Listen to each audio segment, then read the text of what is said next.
Hi friends, welcome back to crafty howls. ఈ వీడియోలో అయితే నేను మీకు ఆ, ఒక టూల్ని ఎలా ప్రిపేర్ చేసుకోవాలని చెప్పి చూపిస్తున్నానండి. యాక్చువల్గా మనం డాట్ ఆర్ట్ కానీ లేదంటే పెయింటింగ్ చేస్తూ ఉన్నప్పుడు పెయింట్ బ్రషెస్ పెట్టడానికైనా లేదు ఆ డాట్ టూల్స్ పెట్టడానికైనా ఒక జనరల్గా ఫ్లాట్ సర్ఫేస్ మీద పెట్టేస్తుంటాము. బట్ కలర్ అనేది పక్కన స్ప్రెడ్ అయ్యి మనము కింద బేస్గా తీసుకున్న ప్లాంక్స్ కానివ్వండి, పేపర్స్ కానివ్వండి, లేదంటే ఏదైనా షీట్స్ కానివ్వండి పాడవుతూ ఉంటాయి కదా. సో వాటి కోసం అని చెప్పి అలా లేకుండా ఒక టూల్ని రెడీ చేసి చూపిస్తున్నాను.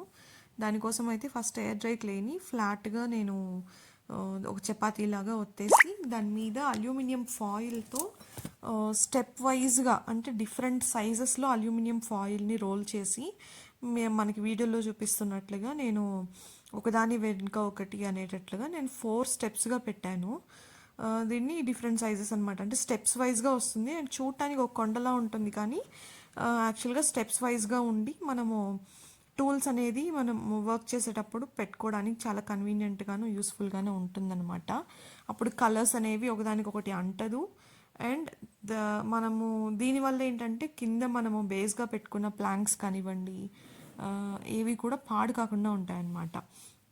సో అట్లాగే ఇలా నేను 4ని కూడా ఒక దీనిలో రెడీ చేసి పెట్టుకున్న తర్వాత ఇంకా కొంత క్లేని రెడీ చేసుకున్నాను. ఆ క్లేని కూడా యాక్చువల్గా ఫ్లాట్ అంటే చాలా ఒక వెడల్పుగా, అంటే మనకి ఇది కొంచెం 4 స్టెప్స్ పెట్టాను కదా, హైట్ కూడా పెద్దదిగా వస్తుంది. సో దానికోసం అని చెప్పి నేను చాలా ఫ్లాట్గా అనేది దీన్ని వత్తడం చపాతీలాగా ప్రెస్ చేయటం జరిగింది. సో నేనైతే ఇట్లా అల్యూమినియం బేస్ని రెడీ చేసి పెట్టుకున్న తర్వాత వెంటనే పక్కన పెట్టేసి ఆ బేస్ని తీసుకున్నాను. అండ్ ఆ బేస్ కూడా చూసారు కదా ఎంత వెడల్పు తీసుకున్నాను అనేసి. కొంచెం ఎక్స్ట్రా ఉన్నా కానీ మనం అడ్జస్ట్మెంట్స్ చేసుకోవచ్చండి. ఎక్స్ట్రా ఉంటే ప్రాబ్లం లేదు, తక్కువ అయితే ఇబ్బంది కదా. సో ఈ విధంగా రెడీ చేసి పెట్టుకున్న బేస్ మీద నేను క్లే షీట్ అనేదాన్ని మనకి ఎట్లా అయితే మనం షేప్ అల్యూమినియంని రెడీ చేసుకున్నామో ఆ షేప్లోనే కరెక్ట్గా ప్రాపర్గా ప్రెస్ చేశాను అనమాట. అంటే మౌల్డ్ చేసుకుంటాం కదా, సో ఆ ప్రాసెస్ యూస్ చేసి ఆ టెక్నిక్ యూస్ చేసి ఇక్కడ నేను ప్రాపర్గా దాన్ని షేప్ చేయటం జరిగింది. సో ఎక్స్ట్రా ఉన్న క్లే అంతా పక్కన తీసి పెట్టేశానండి. అంటే ఒక చిన్న నీడిల్ ఉంది నా దగ్గర, నైఫ్ మిస్ అయిందనమాట. సో నీడిల్ యూస్ చేసి నేను కట్ చేసాను. ఎక్స్ట్రా ఉన్న క్లేని పక్కన పెట్టేసి తర్వాత వేరే ఏదైనా ఆర్ట్ వర్క్ కావాలంటే దాన్ని యూస్ చేసి చేసుకోవచ్చు. సో చుట్టూ ఈ విధంగా నాకు కావాల్సిన షేప్లో కట్ చేసేసాను.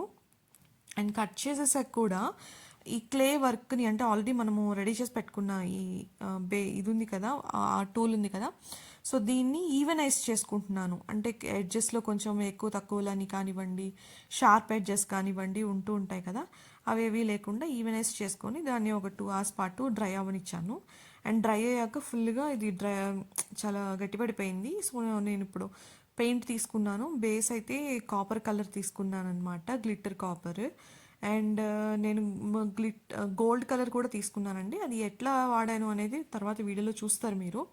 సో దీనికైతే ఫుల్గా కాపర్ కలర్ అనేది అప్లై చేసేసాను. ఫ్రెండ్స్ ప్లీజ్ మన ఛానల్ని సబ్స్క్రైబ్ చేయండి, దానివల్ల నాకు ఇంకా బాగా వీడియోస్ చేయాలి అనే ఆశ వచ్చి పెరుగుతుంది.